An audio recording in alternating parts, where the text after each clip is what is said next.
At its peak, Nokia was one of the most powerful companies in the world. Its phones were everywhere. Millions of people trusted the brand. Nokia controlled a huge share of the global mobile phone market. It seemed almost impossible to stop. But then, in 2007, something happened that changed the entire industry. A new kind of phone appeared. And within just a few years, the company that once dominated the world was fighting for survival. How did Nokia lose its empire? To understand how Nokia lost its empire, we have to go back to the beginning. And surprisingly, Nokia didn't start with mobile phones. In 1865, in Finland, Fredrik Idestam founded a small pulp mill. Its business had nothing to do with smartphones, apps, or wireless technology. Nokia began with something much simpler: wood pulp and paper. Over the following decades, the company expanded into rubber, cables, electronics, and telecommunications. Nokia wasn't built around one product. It survived by constantly reinventing itself. And that ability to adapt would eventually transform a small Finnish industrial company into a global technology giant. But the mobile phone revolution was still decades away. Then, Nokia saw an opportunity that would change everything. In the early 1980s, mobile communication was still expensive, bulky, and far from being an everyday product. But Nokia was already moving into telecommunications. In 1982, the company introduced the Mobira Senator, one of its first mobile phones. 5 years later, the Mobira Cityman made mobile communication much more portable. But Nokia wasn't satisfied with simply making phones. It wanted to make mobile communication accessible to millions of people. Then came GSM. In 1991, the world's first official GSM call was made using Nokia equipment. And in 1992, Nokia launched the 1011, one of the first mass-produced GSM phones. Nokia had found its new direction. The phone was no longer just a device. It was becoming a global platform for communication. Nokia had found something powerful: the mobile phone didn't have to be complicated. It had to be useful, reliable, and easy to carry. Throughout the 1990s, Nokia kept making its phones smaller, lighter, and easier to use. But the company wasn't only improving the technology. It was building a brand. Nokia phones became recognizable almost everywhere.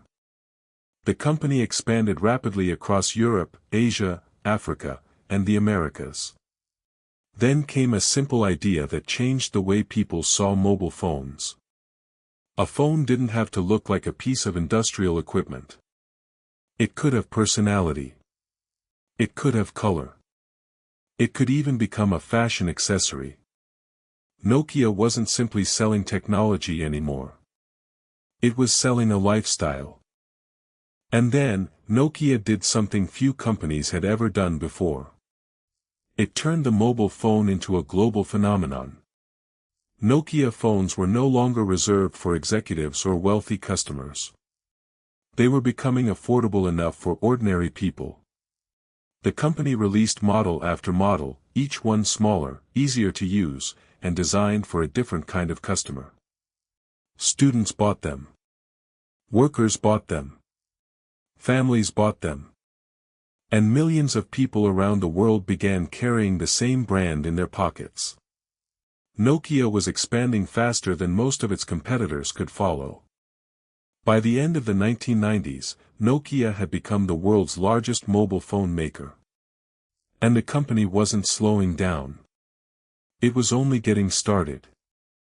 By the early 2000s, Nokia wasn't just successful. It was everywhere. Its phones were being sold across the planet, from Europe and Asia to Africa and the Americas. The company was producing millions of phones every month. Nokia had become one of the most recognizable technology brands on Earth. Its phones were trusted for their durability, battery life, and simplicity. And the numbers reflected that dominance. Nokia's market share climbed to levels that seemed almost impossible for a competitor to challenge. Inside the company, confidence was everywhere. Nokia had survived technological changes before. It had reinvented itself again and again. So when the smartphone revolution began, Nokia had every reason to believe it could handle the next change too. But that confidence would soon become one of its greatest weaknesses. Because while Nokia was looking at the future was already looking at Nokia. Then came 2007. Nokia was still the world's largest mobile phone maker. Its phones were selling by the millions. The company had factories, customers, distribution networks, and years of experience. From the outside, Nokia looked almost untouchable. Then, on January 9, 2007, Steve Jobs walked onto a stage in San Francisco. He introduced a device that looked strangely simple. No physical keyboard. A large touch screen. Internet access. Music. And a completely different way of interacting with a phone. It was the iPhone. But the biggest threat wasn't the device itself. It was the idea behind it. Apple wasn't simply asking people to buy a better phone. It was asking them to imagine what a phone could become.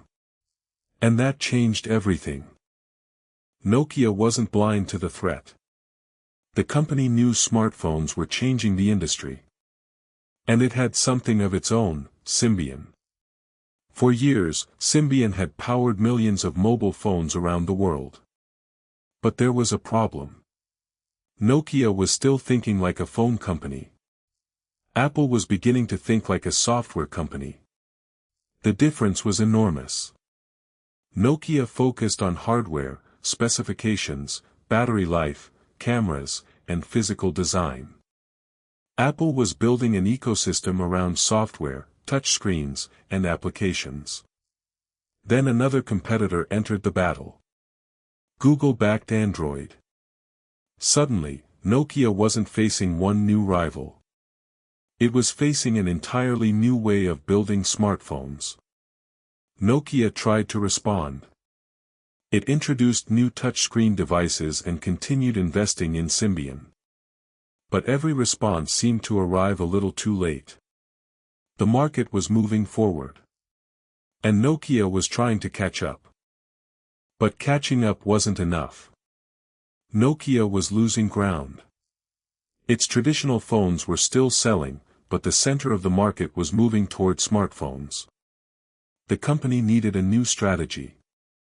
In 2011, Nokia made a dramatic decision.